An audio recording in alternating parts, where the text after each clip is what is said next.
Blessed and happy Sunday to all of you, my dear friends, my dear brothers and sisters. Today is February 15, 2026, and we are now on the 6th Sunday in Ordinary Time, Year A. In today's first reading from the book of Sirach, chapter 15, verses 15 to 20, places before us a profound and demanding truth. God has created us with freedom, and with that freedom comes responsibility.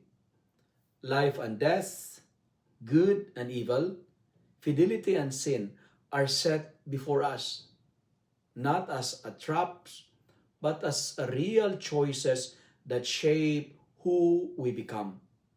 God does not force our hand. He respects our freedom enough to let our decision matter.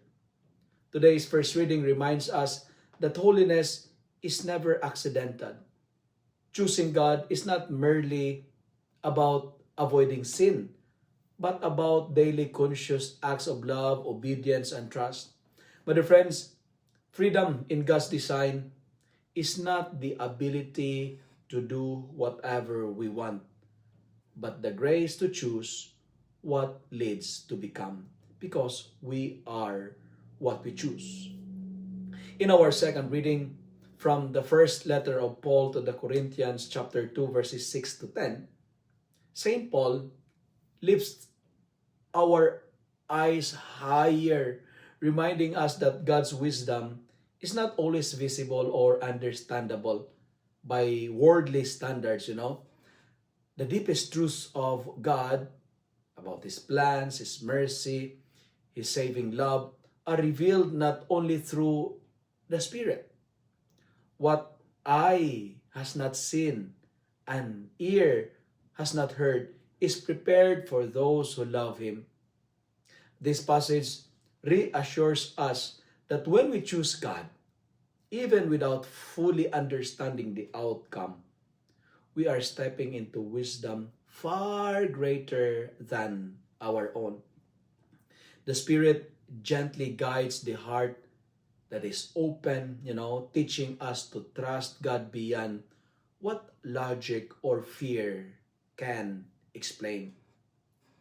In today's gospel, from the account of the Gospel of Matthew chapter 5 verses 17 to 37, Jesus brings these themes to their fulfillment. He does not abolish law. He deepens it. Jesus moves obedience from mere external compliance to the interior life of the heart.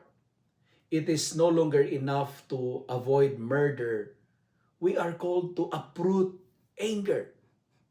It is no longer enough to avoid adultery. We are invited to purify our desires.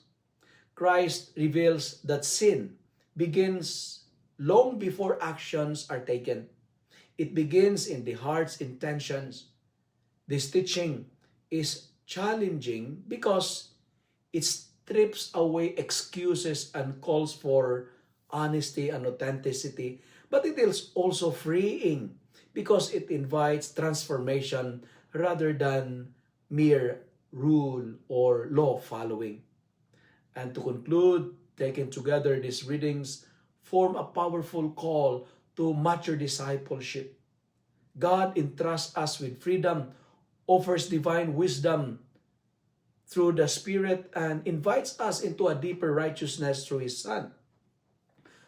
Authentic holiness is not about perfection, but it's about choosing God again and again. Sometimes trembling, sometimes unsure, yet always trusting. When our hearts are aligned with God's wisdom and shaped by Christ's love, our choices, whether it is small and great, become paths to life, becomes path to integrity and lasting joy. Let me end my reflection with 3 L's. Listen, let go, and live. Friends, listen to the voice of Christ that speaks not only to our actions, but to our hearts. Jesus invites us to hear the law, not just as a list of prohibitions, but as a loving call to a deeper communion with God. Who we are today is a product of our choice. Second, let go of anger. Let go of dishonesty and hidden desires that quietly damage our relationship and our integrity. True conversion begins when we surrender what hardens the heart and trust God's grace to heal what we cannot fix on our own. And finally, live the gospel with integrity and freedom. When our hearts are shaped by Christ's love, our words become truthful, our choices becomes life-giving, and our lives a quiet witness that God's law is fulfilled in love. If you love and like this reflection, kindly share it with your friends, share it with your family, make the Word of God viral so that many will be blessed.